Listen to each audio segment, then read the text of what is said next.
बहनों और भाइयों, अस्सलाम वालेकुम। बड़ी प्रसन्नता हो रही है, आज आपसे कुछ बातें करने का अवसर प्राप्त हुआ है। आप पर शांति सदा बनी रहे। मित्रों, आज हम आपके सामने ऐसे विषय पर चर्चा करना चाहते हैं जो अनेक धर्मों से संबंधित है। संसार में हम देखते हैं, संसार में ही नहीं अपने साथ अपने देश में ही भी देखते हैं, तो विविध धर्म हमें नजर आते हैं। जब हमारी मुलाकातें होती हैं एक दूसरे से, विविध प्रकार के धर्म से संबंधित लोग हमें मिलते हैं।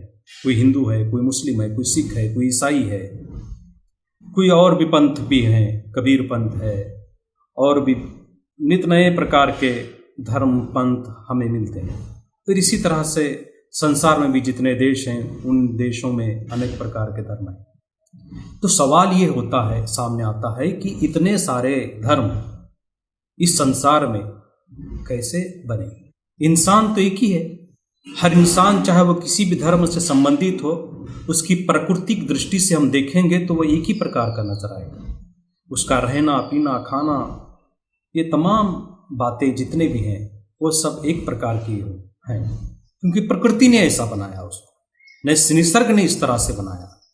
उसके शरीर में देखिए, उसके जो जरूरतें हैं, मूलभूत जो उसकी ज़रूरतें हैं, उन चीज़ों को भी देखिए एक ही प्रकार के।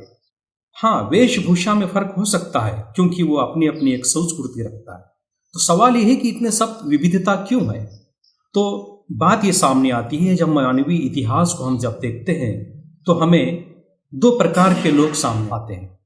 एक वो लोग जिनकी विचार शक्ति बहुत सीमित थी, जिनकी मनन शक्ति, अवलोकन शक्ति बहुत ही मर्यादित थी, जिनके पास तर्क शक्ति नहीं थी। ये लोग अपने से बड़ी चीज़ों को देखकर भयभीत हो जाते थे, अपने से बड़ी कलाकृति को देखकर आश्चर्यचकित हो जाते थे। इसी आश्चर्य और भय में आकर वो लोग इनको पूजना शुरू करते थे। जैसे उन्हें लगता था कि ये नदी जिससे हम पानी पीते हैं, ये बहुत ही महान है, ये पर्वत बहुत ही महान है। इतना ही नहीं, पेड़ पौधों को भी वो अपने महान रखते थे। बरगद का पेड़ है, पीपल का पेड़ है, इनको ऐसा लगता था कि विशालकाय जो पेड़ है ये भी हमसे बहुत बड़े हैं। इसी के साथ साथ वो ये भी समझते थे कि जितने चौपाए हैं, पशु हैं, जितने पक्षी हैं, इनके अंदर भी उन्हें ऐसा लगता था कि ऊंची उड़ान भरते हैं, ये चार पैर रखते हैं चौपाए, इनके अंदर भी वो अपने से ज्यादा शक्ति इन्हें नजर आती थी। इसलिए ये पूजनीय है, ऐसा उन्हें प्रतीत होता था। ये लोग इस निर्मिति को देखकर इतने अचंभित और इतने मोहित हो जाते थे कि उस निर्माता को भूल गए। उस निर्माता तक पहुंचने की उनकी शक्ति नहीं थी। एक प्रकार के लोग ये थे। और इसी प्रकार के लोगों के अंदर वंश दर वंश, पीढ़ी दर पीढ़ी इनके विचारों में कुछ परिवर्तन आता गया, और यहीं से एक प्रकार के धर्म आने शुरू हो गए। दूसरे प्रकार के लोग थे जिनकी विचार शक्ति बहुत बड़ी थी, हर बात को तर्क शक्ति से देखा करते थे, अवलोकन शक्ति उनकी बहुत बड़ी थी। वो लोग हर चीज को बहुत ही अच्छी तरह से देखते थे।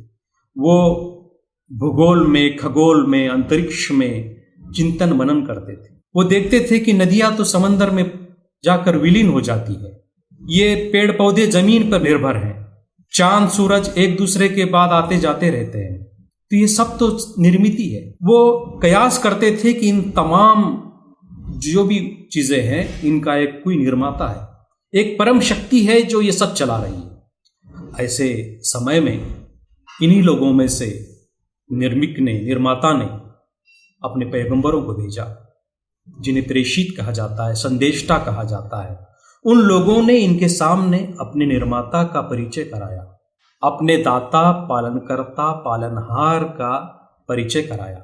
जिन लोगों की तर्क शक्ति बहुत अच्छी थी, उन लोगों ने इन तर्कों के साथ इनके करीब आए, इनको स्वीकार किया, पैगंबरों की बातों को।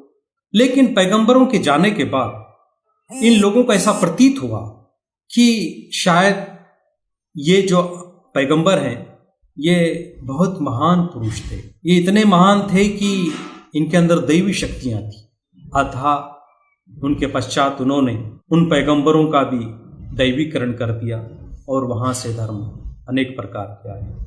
इसीलिए हम देखते हैं कि संसार में जितने भी धर्म हैं वो किसी न किसी व्यक्ति से संबंधित हैं, किसी न किसी व्यक्ति से। आखिरी पैगंबर मोहम्मद सल्लल्लाहु अलैहि वसल्लम ये समस्त मानव जाति के लिए, इनका संदेश सभी के लिए है। इनके माध्यम से कुरान भी आया, वो कुरान भी हर आयत में, हर अध्याय में लोगों को चिंतन मनन का आवाहन करता है, आमंत्रण देता है, और वो कहता है कि सृष्टि में देखिए, अपने शरीर में देखिए, तो आपको प्रतीत होगा कि इसका बनाने वाला एक है। तो पैगंबर मोहम्मद सल्लल्लाहु अलैहि वसल्लम ने यही बात कही कि आओ हम उस निर्माता ईश्वर अल्लाह के सामने नतमस्तक हो जाएं, उससे समर्पित हो जाएं, और उसने जो मेरे माध्यम से कुरान जो मैं लाया हूँ वो जीवन प्रणाली है, ये कोई धर्म नहीं है, ये जीवन प्रणाली है।